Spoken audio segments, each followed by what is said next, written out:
God. Don't we And we are back with another episode of the Hockey Princess podcast. I am your host, the Hockey Princess. We have Chris the Old Guy once again. Just as a reminder, folks, make sure to hit that like and subscribe on either Spotify, Apple Podcasts, Amazon Music, YouTube, however you watch or listen to us ramble on a weekly basis. Christy, it's over. Hockey is over now. And the correct thing happened that I've been calling for a while. I said cats and six, and it's cats and six. And more importantly, this man is a two-time Stanley Cup champion. That's right, I said it. This man right here, the number 15, is a two-time Stanley Cup champion. The most underappreciated defenseman in the league, Gustav Forsling, is a two-time Stanley Cup champion now. And my favorite thing, well, not really my favorite thing, but one of my favorite things is that Seth Jones is a Stanley Cup champion. Guys, I want that picture. Hang it in the Louvre. I love it. And on top of that, the Corey Perry streak continues, and Stan Bowman doesn't get anything. Boy, there's a lot there to unpack with you. You've got a lot of pent-up stuff. Have you seen a therapist? I just don't think that men who really don't do anything should get to hoist the Stanley Cup. What did you do for the Edmonton Oilers? You didn't build this team. Just saying. Plenty of other people that don't do a lot. They're going to hoist the cup. Yeah, one of the ones didn't even come out for the handshake line at the end of the game. Well, once a piece of shit, always a piece of shit. True. That's just that. the way Evander Kane is. So that's But guys, pretty your piss Florida poor. Panthers are once again Stanley Cup champions. They may still be at the elbow room. Who's to say? The parade is on Sunday, the 22nd. And, gosh darn it, I'm still just excited that he is a two-time Stanley Cup champion. I was very amused by everybody on Twitter last night forgetting that he existed. Yeah, you caught that from a couple people, didn't you? You mean as in Ruutu? Like, people don't follow the sport, but they're always yapping it about it on that X thing. As I've said before, I'm pretty sure most of them don't even watch the games. They get a little stat sheet and they fly off a million things with bars and graphs. It is very much fine to be a casual fan. Just because Krusty and I physically don't know how to do that because we're mental, it is perfectly fine to be a casual fan. But I just think there's a difference between being a casual fan and being a casual fan and telling everybody that they're wrong. Well, a casual fan doesn't do that, and a casual fan won't waste time on posting this or that, would they? Yeah. No. But you're telling me these are casual fans who just get a kick out of doing that. I don't know. But do you have any thoughts and feelings on Tuomo Ruutu? Oh my God, I could go on for an hour. Yeah. About Tuomo Ruutu being a two-time Stanley Cup champion? About your boy becoming a Stanley Cup champion? On this show that, I was already told by my boss, the Hockey Princess, to rein it in tonight. No, this, we got a lot. Can't have another 90-minute show. We got a lot to do.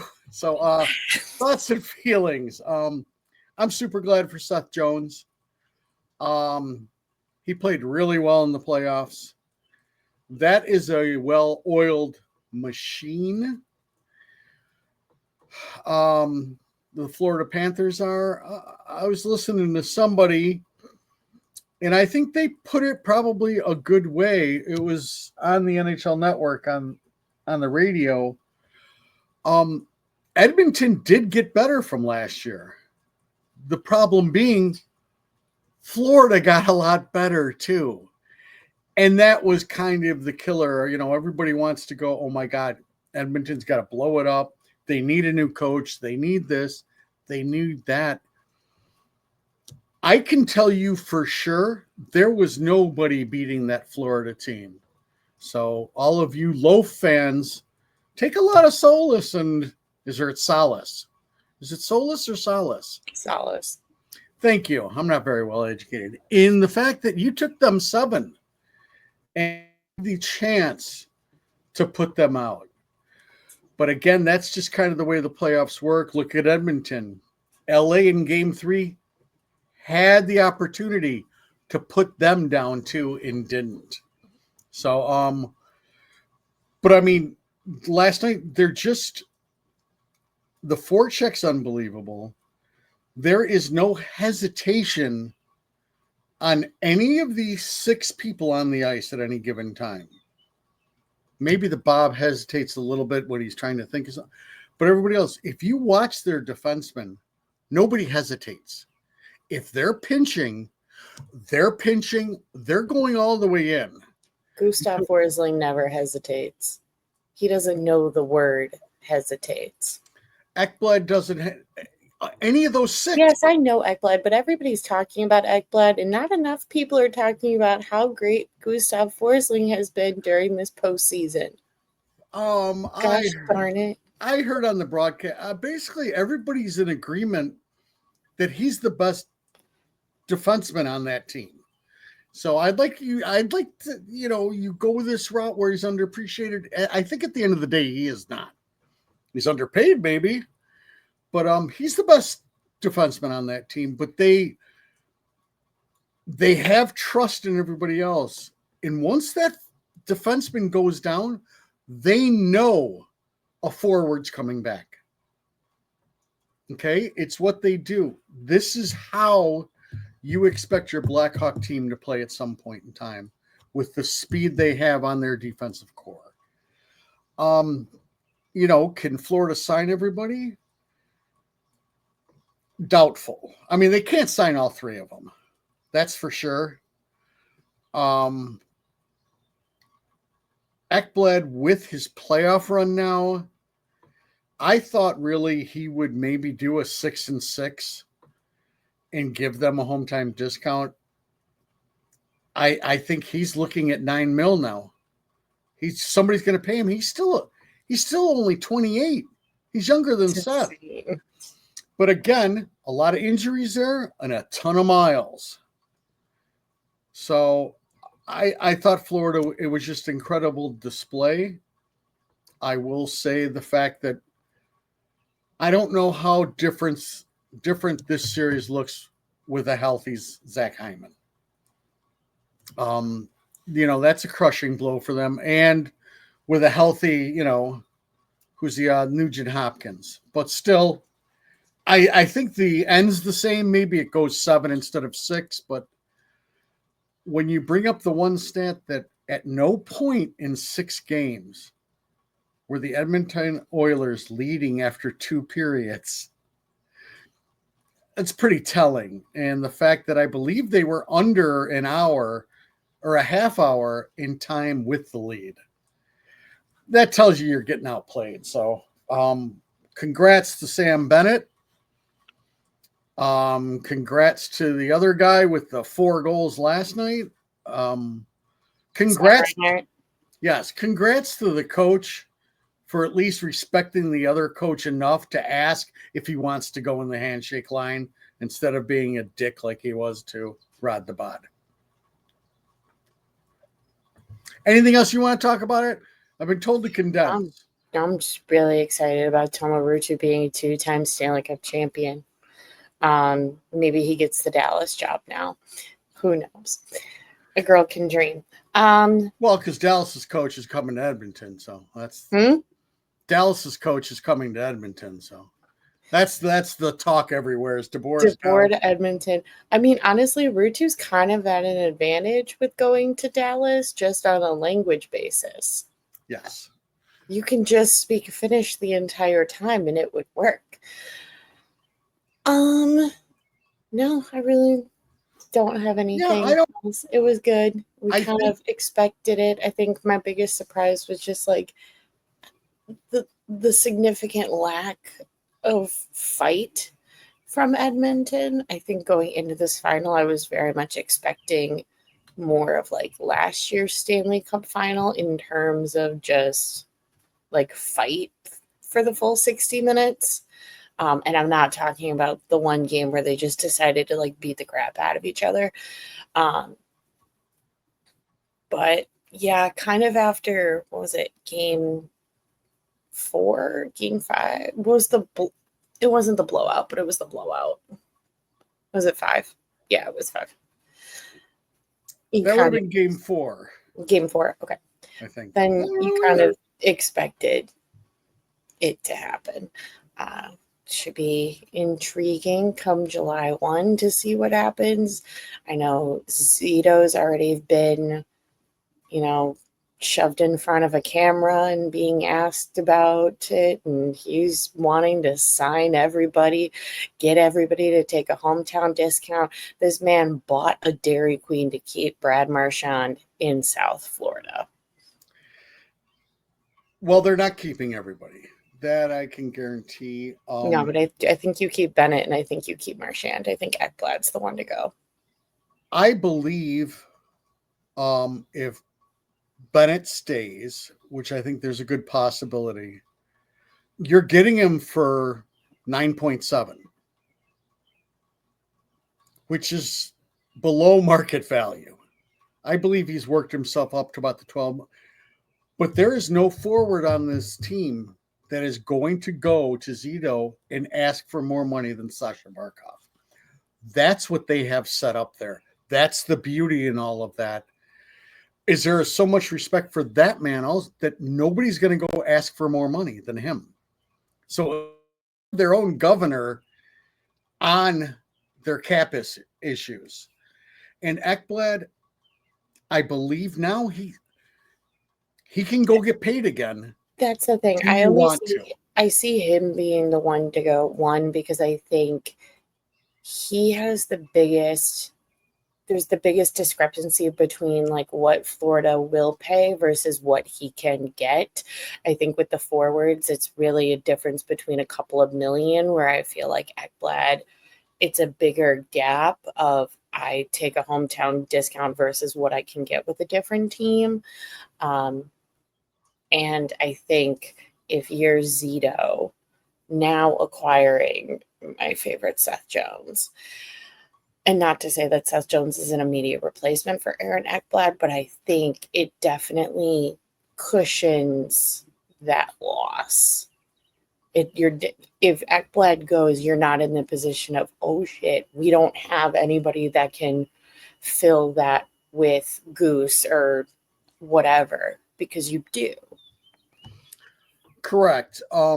I think at the end of the day, when Ekblad leaves, they will still split up Goose and Seth, and pair, probably a thumper with each one of them, but a thumper that can move. And I think you hit the nail right on the head.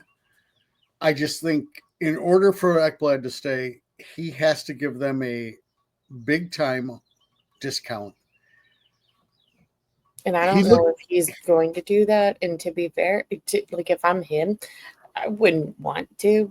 Fuck it. Well, yeah, you're talking about $20-25 million difference. Right.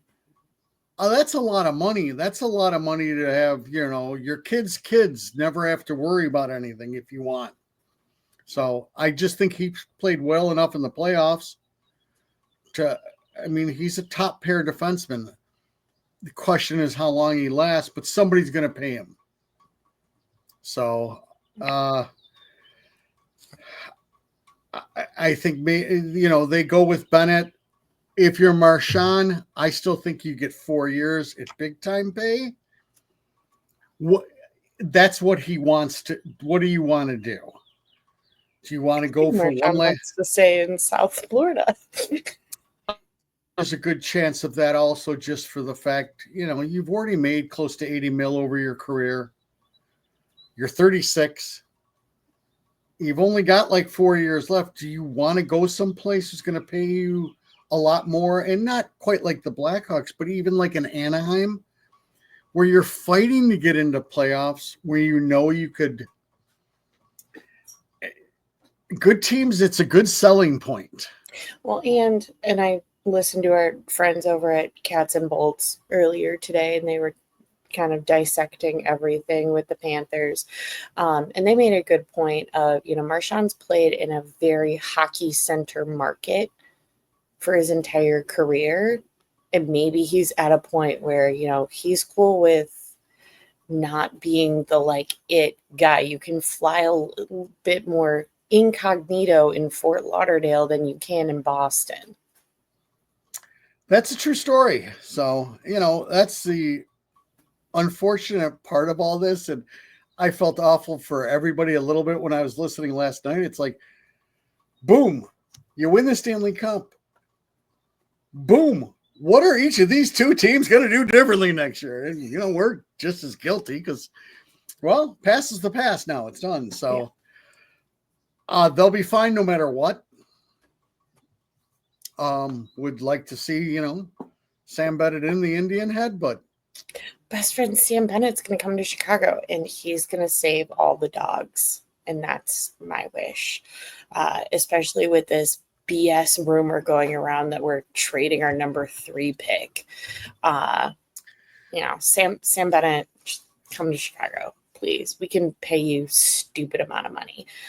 Jumping to not necessarily free agencies, but we have our first trade and then first Blackhawks signing now that the season is officially done. First trade is the Nashville Predators acquire Eric Haula, and the New Jersey Devils. Holla! The New Jersey Devils acquire, I believe it's a 4th or 5th round pick with Jeremy Hansel. Okay, if you say so. So I like the Hansel kid. I know he was higher on your draft picks. I believe it was last year for the Thunderbirds. Yeah. So younger kid, I think that's definitely the trajectory that New Jersey is trying to go, is bit by bit kind of just get overall a bit younger in the spots that they're a little weak at. And Nashville, who knows what they're doing.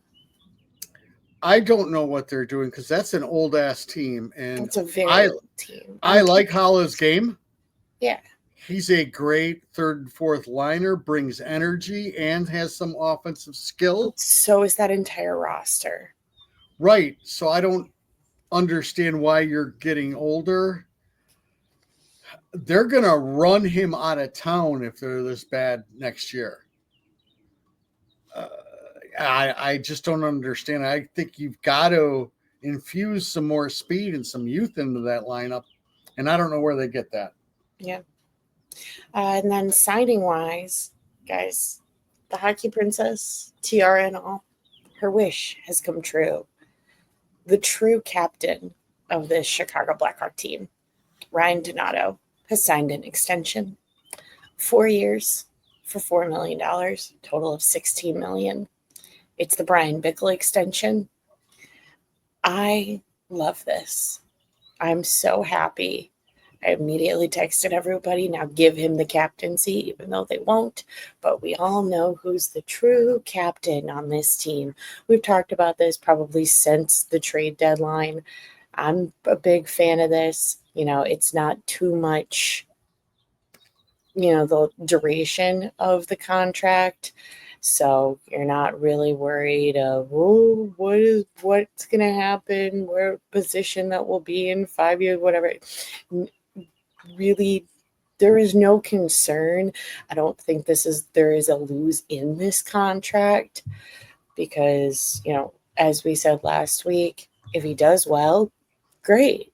He's kind of a cushion and for the younger kids coming up that they don't have this immediate expectation on them. And if the kids do shine, great. Donato can also play bottom 6 minutes and be great. There's not really a position where it's like, oh, I'm really going to regret this Ryan Donato extension.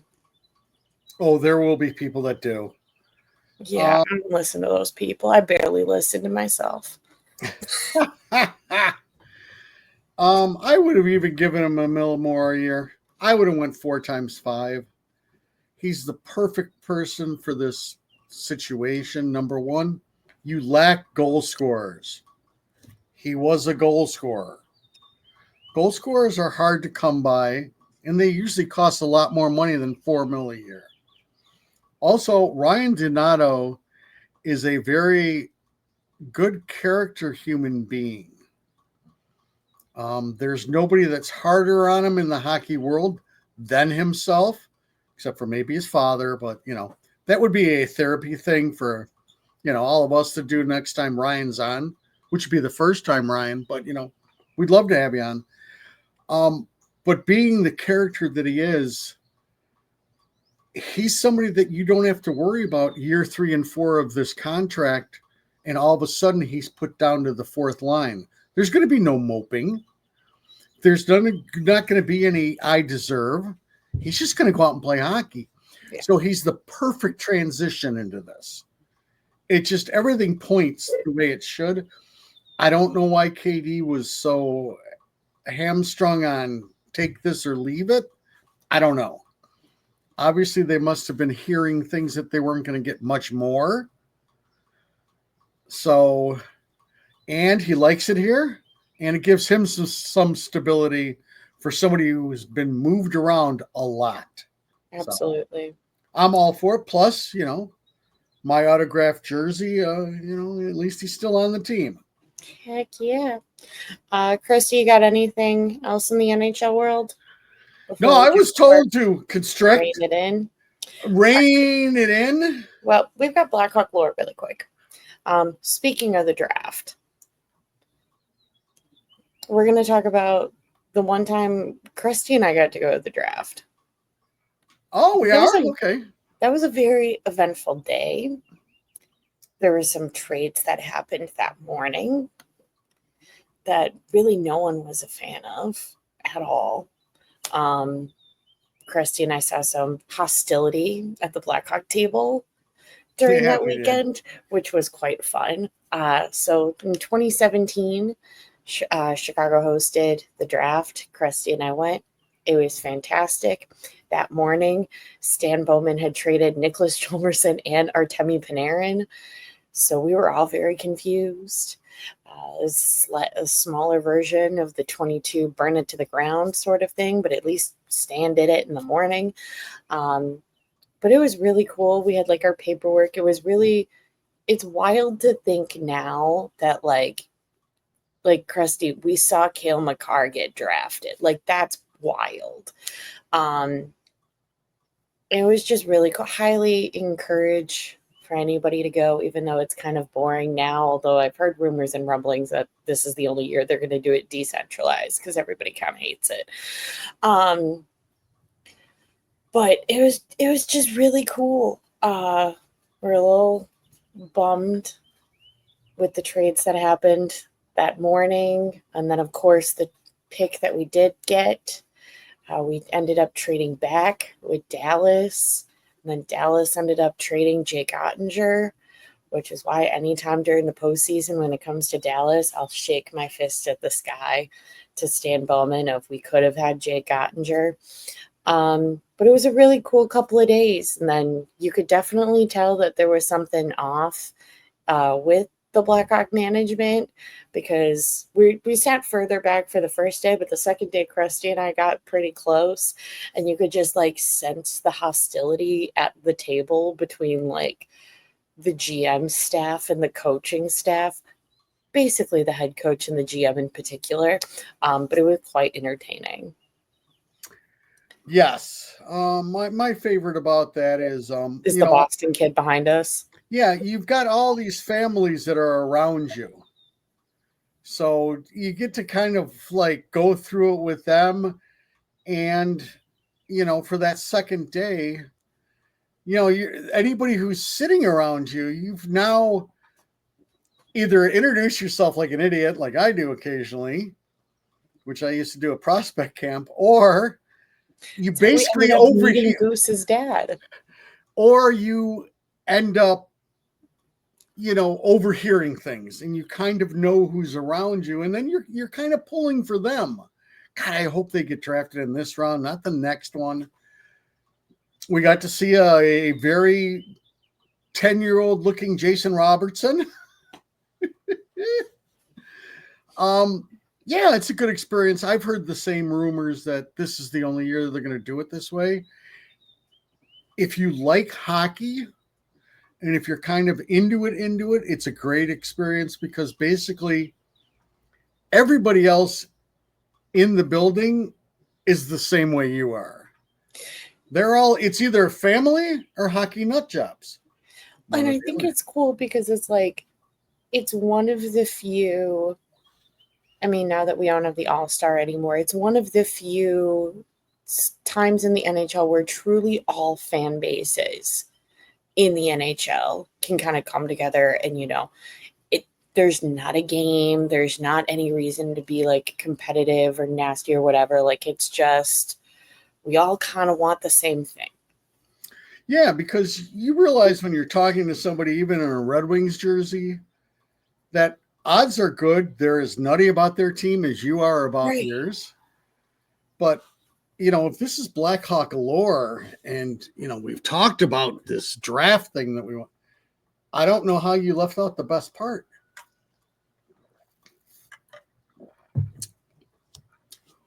Who got a standing ovation at this draft? Oh,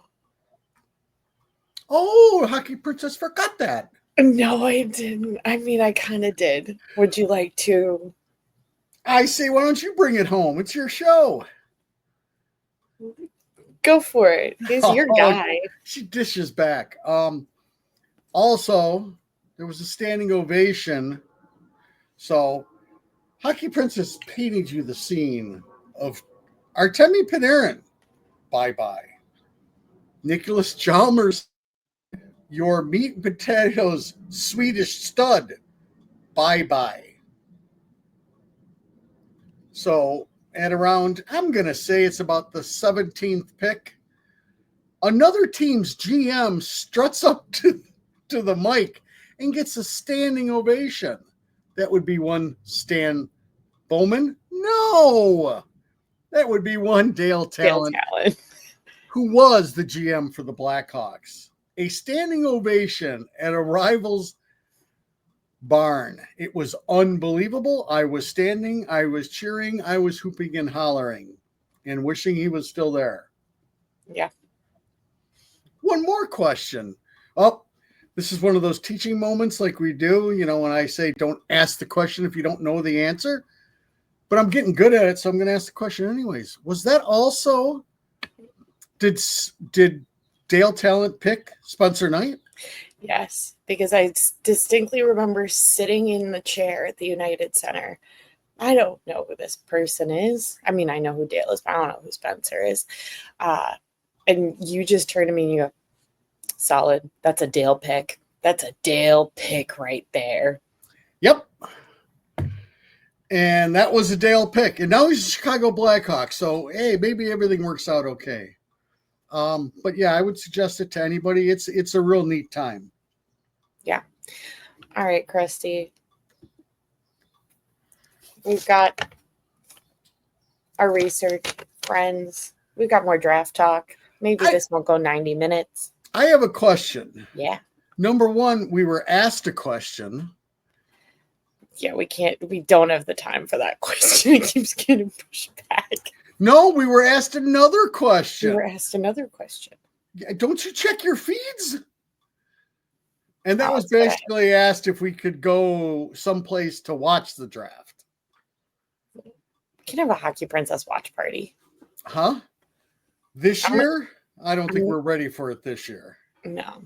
Okay, so I'm gonna. I did get that question, and because I was gonna let you decide that since you knew the person that asked the question. Okay, well, I think that'd be silly. Would you be okay if we invited him to the headquarters? Yeah, absolutely. He can see the complete craziness that is draft night. Yeah, absolutely. But are we going live afterwards? That's my other question, because I like to put you on the spot. Yes. So we have a show going on Thursday, friends, next week, our regular Thursday show. We will be going live after the Friday first round, and then we will be going live again because Krusty and I have no life once everything wraps up on Saturday. Whoa, that's a lot to do. Don't you got to get back downtown too? No. Okay. I thought you did. Hockey takes precedent. Okay, well, Krusty Old Guy needs his beauty rest. Remember that. Krusty Old Guy's got a flight Sunday morning. Okay. See, you guys think Krusty Old Guy just sits around and does nothing. That's untrue. Okay, that was a nice speed bump. What were we talking about? We got to go into our first round. Oh, I had a question about that too. Speed Yeah. bump number 2. Are we saying who we think the team will pick or who we would pick if we were GMing each team? I think it's more fun to pretend that you're GM, Okay. in my opinion. If there's one that like you think, like I definitely have one team where I kind of just have I just have one guy's name because that's all I've heard is that they only have interest in this one kid. So, but I think it's more fun to put on the tin hat. All right, well, let's go, and I'll babble. Yeah, perfect. First, I don't think we really need to debate it because everybody's talking about it. We've been talking about it. Number 1 goes to Matthew Schaefer for the New York Islanders. Yeah, and I've got another mock draft, which I'm going to kind of go off of and then mess around with. I believe this might be Elite Prospects. And they've got Misa going first. I am with you. If I have the ability to draft the next Cale Makar, and I've heard from enough people that he is, that's who I'm drafting. Yeah.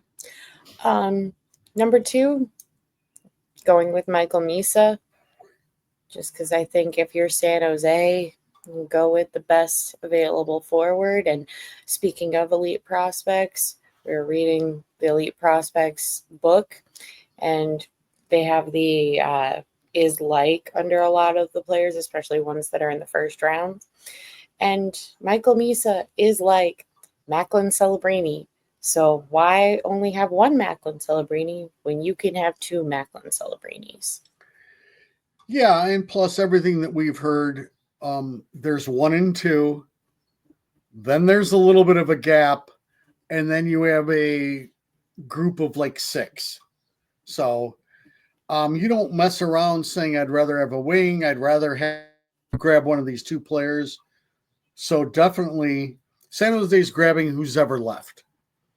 If for some crazy reason Islanders go off script, number 1, they'll be killed. It's the number 1 pick, man. You don't mess around with it. So, okay. What do you got next? Now number 3. Number 3. One that I talked about last week. Unless it's traded. No. Kyle, stop it. You want Porter Martone. I want Porter Martone. And more importantly, Porter Martone wants to be a Blackhawk. And I think you should get as many players that actually want to be here as you can. So I'm going with Porter Martone. Okay, I might change again. That's fine. I am also going Porter Martone for the Chicago Blackhawks. I do have a question for Hockey Princess. Yeah. Because in the depths of, trading the 3rd pick, trying to get a little better, this and that, I have a question. The latest I've heard kind of trade-wise is, and I'm going to present this to you. You are now the GM of the Chicago Blackhawks. Thank goodness. It's about time. You trade the number 3 pick to the Dallas Stars. For Jason Robertson. For Jason Robinson and Matt Dumba.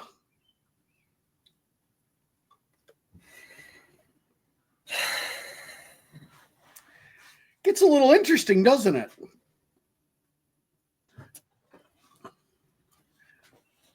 I would honestly just sell the number 3 pick for Jason Robertson. You don't even have to tie Dumba on there.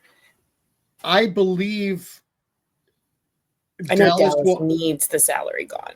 Right. I don't think Dallas does that straight up. I think if you take Dumba's contract, which doesn't bother you whatsoever.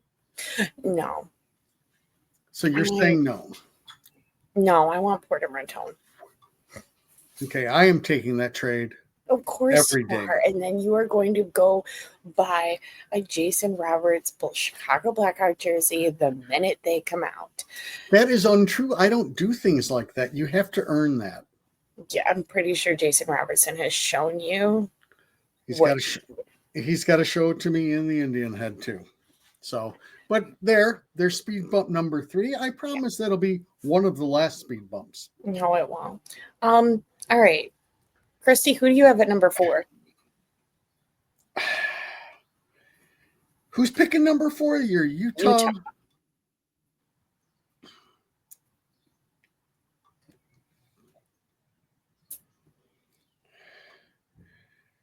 I'm going to go off script, and I think they take Higgins. Present your point. He's the most skilled offensive player left. Is he not? Utah, you already have 2 decent centermen that are young. Higgins is what? A centerman, also could play wing. But he has probably the best offensive upside. And that's why I take him. If you're Utah, you want to score. Also, if you're Utah, you need to showcase the game. And showcasing the game isn't by getting a lockdown centerman. It's getting an offensive player. So that's why I think they'll make that move. And he's got 1 more year at BC, and then I would assume he comes over. I've got the shutdown centerman going to Utah. Well, you make the point that they do have 2 centermen already that are fairly young. You can always have another one. You can always have another one, especially with size, too. And I think they have enough, because I'm not sure of the exact of Friendell's contract, if he's coming over or if he's stuck in Sweden for whatever that contract is. Unsure of that. But if there is some sort of stipulation with that, I think Utah's more okay to wait. I think they have time because they have more pieces together compared to the dumpster fire that's drafting next. And part of my reasoning of why I think Anton Friendell should go to the Utah Mammoth is because if James Higgins is at number 5, Nashville's an idiot for not drafting him. Nashville, on the other hand, you have to get something now because you signed the 2014 All-Star team and it didn't work. So you need something to look at this bright and shiny, which Higgins is a bright and shiny. But yeah, I think Friendell, I think if you're Utah and you have the opportunity to draft a huge centerman that is also not riddled with injuries or question marks, I think you do it. I'm going to ask another question that we don't know the answer to. How big is Friendell? Do you have that anywhere quickly? I'm under the impression he's 6'1". Am I wrong? No. Okay, so he's not a massive centerman. He's bigger than Higgins, by 2.5 inches. And who are Utah's top 2 centermen right now? Don't we have a Logan Cooley? How big is Logan Cooley? I don't know. I can't answer those questions. I don't have any of that information. I could pull it up on my computer, but then I might lose this whole feed. It's just way too much for me. And then who's your second one? I forget. Do I need to really go back? You're asking me questions that I don't know the answer to. Well, my point was, it's not like Frondell is massive. He's not a 6'3" centerman.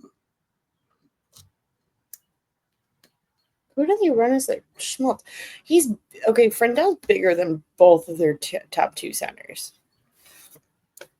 Right. By how much? Logan Cooley's 6 feet or 6'1"? He's 6 foot, but he's okay. But Schmaltzy's your other one, and Schmaltzy's not 6'1". He's 6 foot too. No, I mean 6 foot also. I was like, wait, no. So we're saying this guy, we got to have him because he's an inch taller? That's all I'm saying. I'm going off of vibes, and Utah should take Anton Frondell. We're just making some good back and forth. Yeah. The audience loves it. I can see the response. It's going through the roof.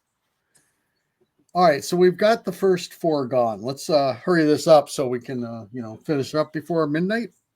Yeah. 5. I don't know how to say his name. But I would assume at 5 is the Desnoyers or Denoyer. Denoyer.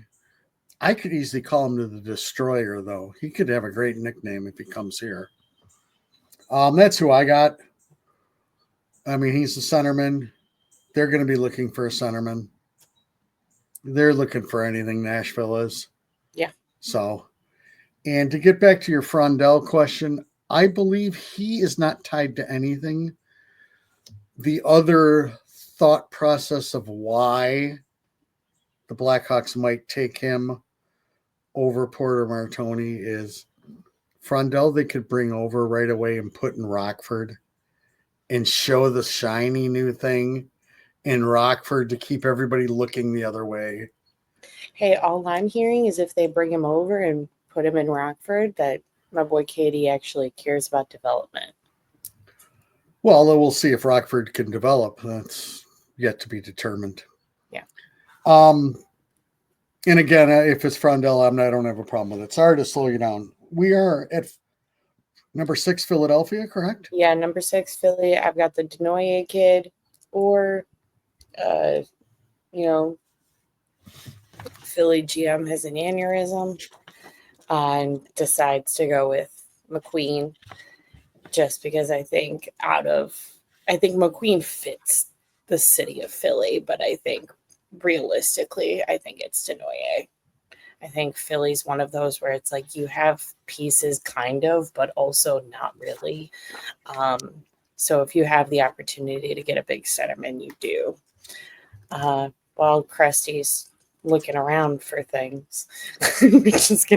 Krusty printed stuff out, and Krusty's notes are missing my 8 and 9 people. Well, I can tell you who is drafting that. But I will go with McQueen. How's that? It's the city. Yes. And I think they're about that. Okay. Number 7. This is one where it's not necessarily who I want, but I just hear the constant tie between the Boston Bruins wanting Brady Martin. And so that's my choice. I think he's going to be there at 7. He's certainly not going above that. If anything, I think I would really be drafted lower, but Boston just definitely seems to have an interest. I believe this is the kid, correct me if I'm wrong, but they asked him at the combine who are guys that you look up to, and he said Matthew Nyes, Tom Wilson, and somebody else. So you know exactly what type of player he is aspiring to be. And I think this fits I mean, Boston's in a weird situation because yes, you're picking 7, but you're kind of like where the Caps were a couple of years ago, where it's like this could be the beginning of a rebuild, or this could be a 1-year blip that you get Ryan Leonard. Yeah, I'm going with the same pick. So Yeah. Number 8, you have the Seattle Kraken, which this one's very interesting. We talk about the Kraken quite a bit just because I find their team fascinating with also they don't know what to do and there's weird things going on. So I have 2 different ones because I'm not entirely sure the route that they would go. Seattle needs a lot of everything just because it's a lot of bottom 6 and not really any defensemen. So I would say if Seattle's looking to take a defenseman, I would say Jackson Smith, just because if you're looking for the best defenseman available, it's him. Or, and this one was kind of speculated earlier to be a bit of a reach for number 3. And I certainly don't think he's going at number 3 with us. But yeah, I'm a big fan of what Brantford pulls out of these kids. You got the Lardis, you got the Van Acker, and you got Jake O'Brien and being draft eligible this year. And so I would think Seattle, if you don't go defenseman, a big centerman that likes to score is a solid option. yeah, I believe they go defenseman. So, there's a good group of centermen, but I believe they go defenseman. So Just because they really don't have a ton. I'll go with the Smith kid. If you Yeah. say he's the top rated defenseman. Yeah. Okay. 9 for Buffalo. I would say if Jake O'Brien doesn't go to Seattle, I think Jake O'Brien goes to Buffalo. Because at the end of the day, Buffalo needs people who can put the puck in the net. They have a bunch of people that can put the puck in the net, but clearly it's not working. So I think it also, especially with so many different Buffalo Sabres being on like the trade block, I think the roster that they ended with in April is not going to be the same one we see in October. And so I think I'm going with Jake O'Brien for Sabres. I will do the same. Can I do that? Yeah. Yeah. Buffalo's a shit show. You can't waste a top 10 pick on a defenseman. You've got 2 number 1 picks in your defensive core already, and a number 4 pick. I think the fan base would just go nuts. Right. So, next we've got number 10 with Anaheim. This one really, I don't have a particular reason. I just think he's kind of floating around the number 10 pick and it kind of fits because I don't think Anaheim's going defenseman. They're already fine center wise. So I'm going with a Victor Eklund for the Anaheim Ducks. wow, we've got it really lock and step. That's who I'm going with. So I'm missing somebody who's ranked in like the top 15 that I haven't got. That's not on my pages. So, You haven't put where Frendell is. I haven't? No. Oh, then I fucked this whole thing. Oh well. Oh man, my whole thing's messed up then. I should have written this all down, huh? Better? Do you want Frendell going to the Buffalo Sabres? Yes. Yes. And then you still have Jake O'Brien to put somewhere. Okay. If you want. Oh my! How did I miss Frondell? I don't know. Because I had Hagen's going and then completely forgot about him. All right, my thing's all messed up. I feel like I've really let the show down. You're fine. Jake O'Brien is still in the mix for you. Just remember that. I'm going to go with Eklund for the Ducks. Yeah. Also. And next one, we've got 11 with the Pittsburgh Penguins. I know I said earlier, I think Philly either takes Denoye or McQueen. I think if Philly ends up taking Denoye and McQueen's still available, I think McQueen goes to Pittsburgh. And I'll take the O'Brien kid then. Because he'd be left on my board, correct? Yeah. 12 got the Are New you York writing all Rangers. this stuff down? I have mine. I don't have yours. I don't have a pen out here. All right, I'll have to re-listen. I don't know why. 12, we've got with the New York Rangers. This is a very interesting one because the New York Rangers are just in a very interesting position right now. You know, you've got another prospect in Carey Terrence coming. You've got Gabe Perreault being up now. So you've got a lot of forwards in the mix. And so I am thinking, I think the Rangers, if I'm them, tin hat, I go with the best defenseman available just because you've kind of been forward heavy in your first couple of rounds the past couple of years. And that, in my opinion, would be a Cameron Reed. He must be the guy I'm missing, so I'm going to just agree with you on that. Fair enough. I got a lot of people missing. All right. Keep on going. Number 13. I'm going to handle this on my own. Number 13, you got the Dead Wings. I had one opinion for a while, and now I've changed my opinion. And I think you go forwards, defenseman, you're pretty not, I don't want to say stacked, but you have definitely sought after some of the top defensemen in the past couple of years. And goaltending, you're fine with Sebastian. I mean, Sebastian Cosso with Trey Augustine is the Yzerplan future as of right now. So I think position-wise, you go forward. And I'm going with a Carter Bear. Carter Bear. Who's he? Carter Bears from the WHL, I believe, put up about 98 points in this past season. And I think if you're Yzerman, you want to draft whoever has gotten the most amount of points. Because I think you want something bright and shiny to sell because things are not going your way right now. I will say if Yzerman goes very much off the boards, I don't know what he'd do, but I think best available forward right now, I would go with a Carter Bear at 13.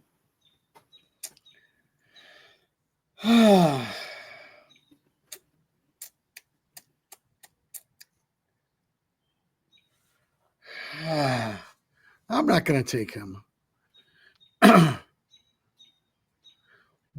Out a Kashawan Atchison. Nice. I have him a little bit later, but good. That's who I'm going with. That's who I'm going with. Okay. You're going to need to start writing these down so I know who I have left. You're not doing any of it. I don't have a pen in here. 14, it's a reach, but I think Columbus is similar to Detroit where you kind of want to showcase that, oh, look, we got this guy that scored a ton of points. I think Columbus, there's a bigger question mark on Caden Lindstrom now than there was when he was drafted, not only with the injury bit, but with also him deciding to go to Michigan State next year. So I think if you're Columbus, you're looking for what would be the easiest sort of slam dunk in terms of choice for the first round. And with that, I think Columbus reaches for a Benjamin Kindle. Whoa. That is a reach. It's a reach, but I think they go for it. Okay, I'm going to put them in for taking a right-handed defenseman, Radim Mareka. Yep. Yeah, you like him too, don't you? I do. 6'5" right-handed defenseman. Yes. And I now it's a good segue to point out in the Calder voting for Rookie of the Year, do you know who received a vote? Sam Renzel. I don't think so. Did he? No, he didn't. Denton Matichuk. Oh no, Sam Renzel's going to win the Calder Cup next year. Just want everybody to know that. Denton Matichuk. In case, you're new to the show, keep be a mainstay on Columbus's top 4. Okay, let's move on. 15, Vancouver Canucks. I think if you're Vancouver, you go with the best forward. I don't think you're necessarily looking at defensemen. So forwards, I'd go with Leiden Lakovic. Okay. 6'4" forward. I think you're looking for a bit of size. I think on the back end, not that you're fine, because who knows what the Quinn Hughes situation is going to be. I think if Vancouver drafts a defenseman in the first round this year, we really know that the Quinn Hughes relationship is fragile. But otherwise, I think you go forward. Okay, I'll give you that. But I will... I have them taking Carter Bear.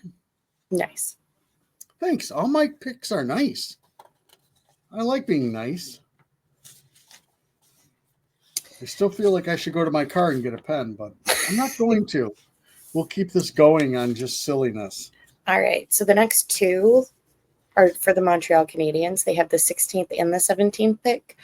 I think they go 1 forward and 1 defenseman. And for that, I will go with a Radim Mirtka and a Braden Coots. Braden Coots? Mm-hmm.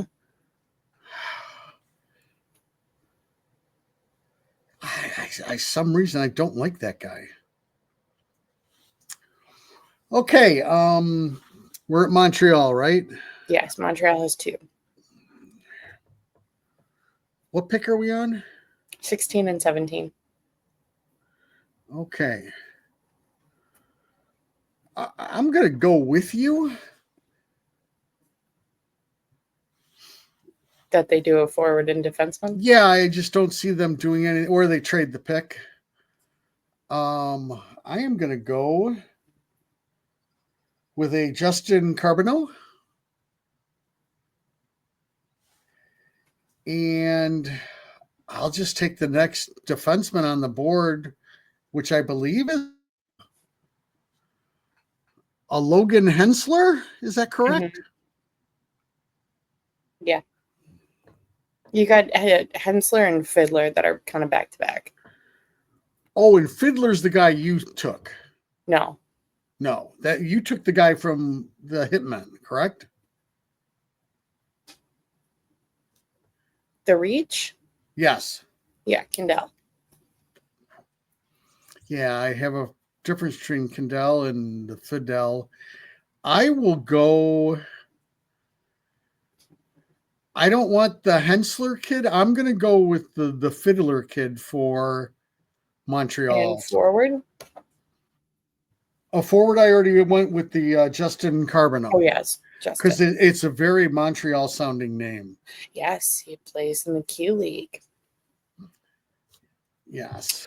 All right. 18, we've got the Calgary Flames. I have Justin Carbonneau. Okay. Well, hooray for you. Calgary Flames.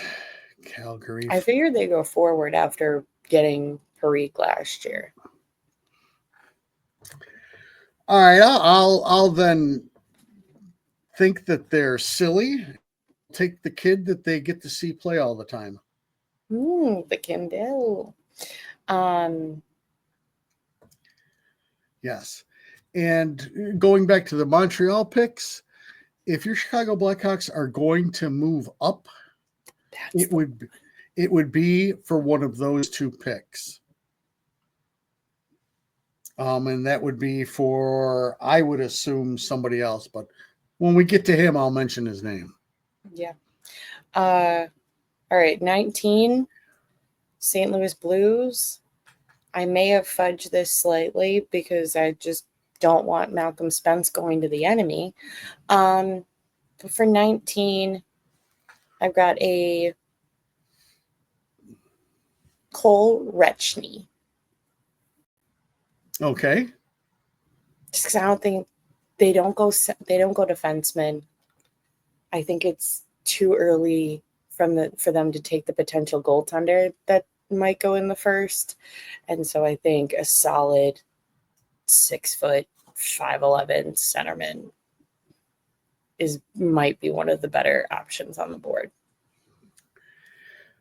I'm gonna say I'm in on that. 20, who you got? Got Columbus again. Columbus again.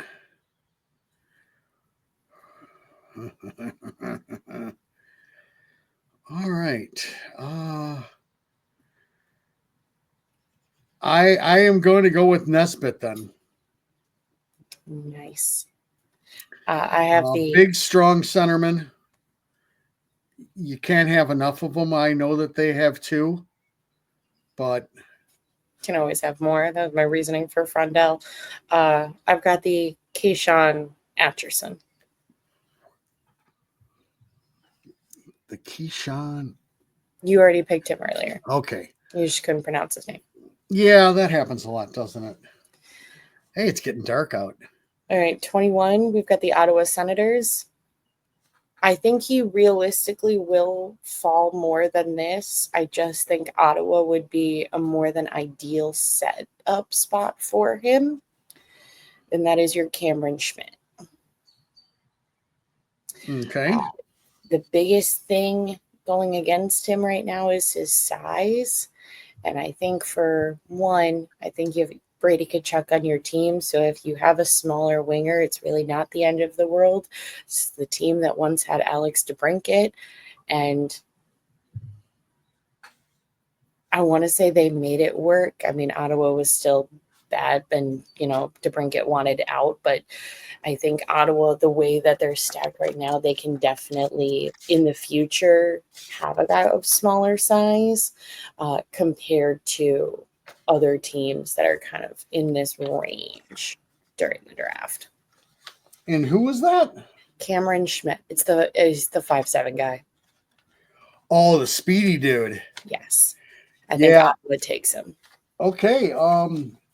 He's going to be interesting.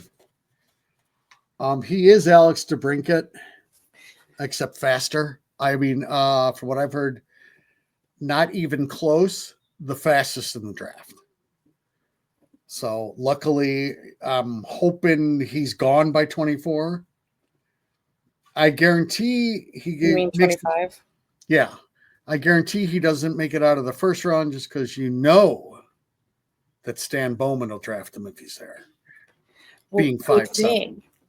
Stan Bowman doesn't have a draft pick in this first round. Serves them right. Who do you have for Ottawa? That's a good question. Good question. You're asking a lot of good questions. I can't remember who I have left.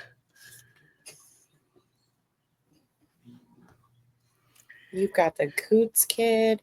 You've got Lakovic. You've got the Coots kid. Braden Coots from the Seattle Thunderbirds. And I like him.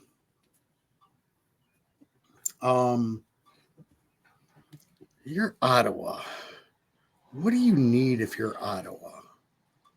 What do you need? What could make a difference? Speed.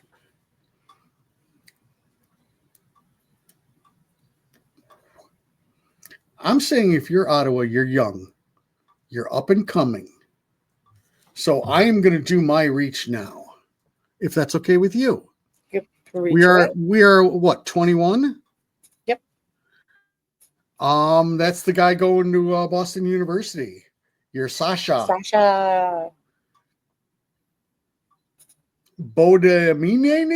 Indian, maybe. I don't know. Yes. Perfect. 22. I've got Philly. I've got the Fiddler kid or Hensler. I just think Philly, if you take a big centerman with the 6th pick, I think you take the best defenseman available at 22. I would think you would too, but I now want to take the Coots kid. There you go. I don't like what I have left defensively. Have I drafted Hensler? No. I still don't want him. He's fallen on my board. So I'm going to take the Coots kid. Fair enough. 23, you've got the Predators. I think 2 options with the Nashville Predators. The Nesbitt kid. Or potentially Nashville's the one that takes the goaltender. And I know what you're thinking, Krusty. Hockey Princess, they have UC Saros. Hockey Princess, they have goaltenders. They do have UC Saros. But as we know, and as we've preached to people about the Adam Guyon train, goaltenders take time. I think the goaltenders that you have left, which is your UC's Annanen and your Magnus Krona, I don't know if they're that guy. I think they're that guy right now because you kind of mishandled the Askarov situation and just let that sort of happen. And now you have a bit of a hole. I think Krona and Annanen are stepping up. However, I think you're not really paying attention if you think that's not a problem that you may not have down the road. So I think they go Nesbitt, or I think they go Ravensbergen with the goaltender. Well, I'm going to go with the safe pick of Hensler for Nashville. Good, smart, right-handed defenseman. I don't think you can reach in the first round for a goaltender. Not when you have somebody signed for another 6 years.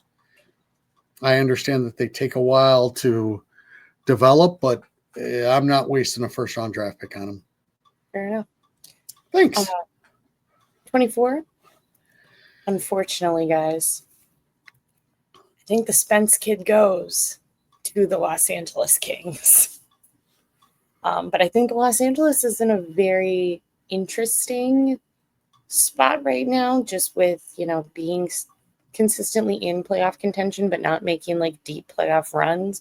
So they have a little bit of a prospect pool. They're certainly not taking the goaltender because they have Hampton Slakinski, who's the goaltender for Western Michigan University, who's been playing incredible. So I think you go Malcolm Spence with the edge that he has in his game. I think it definitely should intrigue the Los Kings. 25, while Krusty has wandered away. Now he's back. Never mind. Krusty, you're on the clock with the 24th pick. I had to get a pen. For the Los Angeles Kings. Right. And have I taken Cole Renschke yet? No. That's who I want. And I'm going to start marking these people off. And because I need to look professional, and I don't think I'm looking too professional. That's okay. Do I still have the Blake Fiddler or no? Maybe. I don't know. I can barely pay attention to who I have. I know, and I'm expecting you to pay attention for me. I'm sorry about that. 25. 25? We're on the clock. We're on the clock. If the Spence kid's there, great. If he's not... Well, you don't have the Spence kid being there. I'm leaning every day. I'm leaning more and more to the Nostrasos kid. Okay. I would not be upset if we take him. I think he would be a solid addition. I am not prepared for this. I didn't check my notes.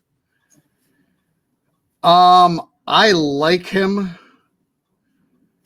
I won't be picking him because I still have the Spencer kid on my board. So that's who I am taking. Malcolm Spence, come home. So my question to you, Hockey Princess, is on your board, you still have Sasha. So if Sasha is there at 25, you're not taking him as a Chicago Blackhawk. No. Okay. I want forwards with size. I understand that. That's why I asked the question. Our decor looks pretty good, but this is somebody who could be a top 3 defensive talent. And I'm just wondering. I think it's an I think interesting position where me not taking him really has nothing to do with him, is I think Chicago's needs are different than what he brings to the table. And I don't know if they necessarily, at this point in time, it's a risk that I want to say he's going to be better than Renzel. He's going to be better than Artie, and then draft another defenseman, and then we still have the same holes from this time last year. I agree. It's just, if I put on my KD hat, and that would take me turning around my hat, and I did that last week. That would be a Kyle pick then, because I believe he's the best available on your board. Is him. And yeah, the outcry of taking a defenseman at 25 would be pretty interesting. But I have set up my draft board where I don't have that problem. I think I have that, but I want the giant winger. Okay. 26, Nashville. I think Nashville, for an even bigger outcry, we pass on the Boston kid, and then Nashville takes him. So who's Nashville taking? Sasha. Gotcha. Yeah, I see them taking him if he's there. No doubt about it. I think Nashville could take Sasha at 23. I think if you're Nashville, you look at truly who do you think is going to be gone in 3 picks? I hear you. Let's see who I don't know who I have on my board. My board's a mess. I'm a mess. I'm not being very professional. I'm going to go with Ivan Rabikin. Sure. Which is a reach. I understand that. But he kind of fits the Nashville package. Fair enough. Washington with the 27th. Have 2 options. Mm-hmm. I think the Limitov kid, the Kerbin Limitov, or... Is that the Russian? Yes. Okay. Or Shane Van Sage from Michigan State. I am figuring Benshagi. I've got to figure they draft the Russian, though. So on my head, I will take Vashani. Well, and what was wild is one of our listeners, who's our Caps expert, made the comment of, it's wild to think that whoever the Washington Capitals draft right now will never play with Ovi. We're getting to that point. It's just crazy to think because it's been so long. Yeah, and I believe that's probably spot on, just because I think Ovi wants a tiny bit left in the tank when he goes back and plays in Russia. So I think that'll be the deciding factor. They're a team in flux. That's for sure. This year was a fantasy world for them. So, okay, go on. All right. We're going to quickly go through the last 3 because it's already an hour 15. Oh, my God. Winnipeg Jets, I think I still have I hope I still have the Fiddler kid still on my board. Winnipeg takes the best defenseman possible. They have no defensive prospects really in the pipeline whatsoever. So if I have Fiddler still on my board, if not, whoever's next up in the defensive list, Winnipeg's got to take a D-man. Okay, who are you having them take? Fiddler. Or Hensler. Whoever. is still there at that point. I don't know if I have Fiddler or not. I think I took Fiddler already. Probably. So I'm going to go with Henry Berzowitzki. Solid. Okay. Carolina, I've got Bill Zonin out of the Rune Narada Huskies. Forward with a little bit of extra flair, a little bit of tude. Also might be just the fact that then I can watch him at Wolves games. Okay.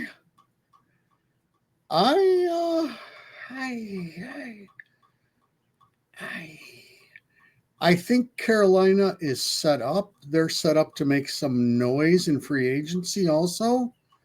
So I think they start thinking future, and I'll take the goaltender there. Ooh, very interesting. And then you've got San Jose rounding out the first round with the 30th. And who do I still have left? I don't see. So we've got to become more professional, or at least I do.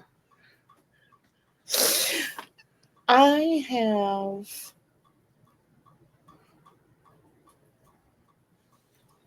I don't even know who I have. I'll just go off of who I have here on my sheet. Got Jack Murtaugh from the USN TDP. Mm-hmm. I'm going to go Colin Porter because I believe he is still on my board. Yes, he is.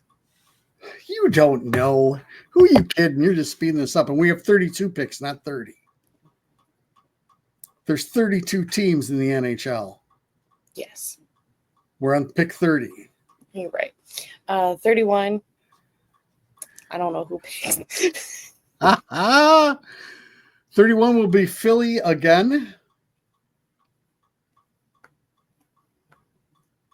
What do you got? I'm going to go Cameron Reed. He drops.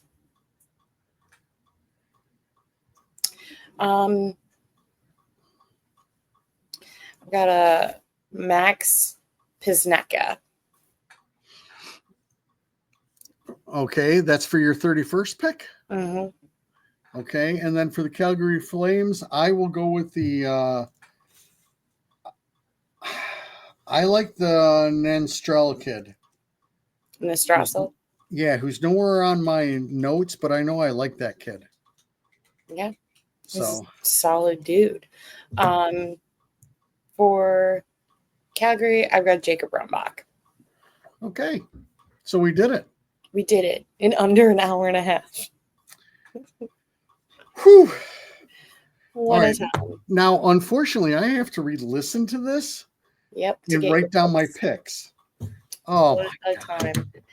Guys, to whoever's still listening, first of all, thank you. Like I said earlier in the episode, we'll have a show next Thursday, regular show. We'll kind of preview free agency.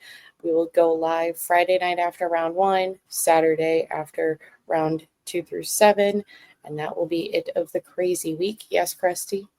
I would assume both of us on our 34th pick, if the West kid is still there, which according to our boards, he will be. That's who you want also at 34. No, Are you want me scared.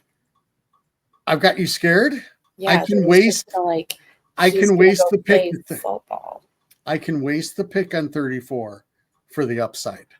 So that's who I want. To be honest, I don't even think we have a 34th pick by day 2. What are you talking about? I think it's trade capital. Trade for what? Jason Robertson? Give me Jason Robertson, as long as I don't have to get rid of my number 3 pick. Okay, for those of you who stayed through all of this and listened to all this, the bottom of my heart, I thank you. All right. Just as a reminder, folks, make sure to hit that like and subscribe on either Spotify, Apple Podcasts, Amazon Music, YouTube, however you watch or listen to us ramble on a weekly basis. That is all. And we will talk at you guys next week.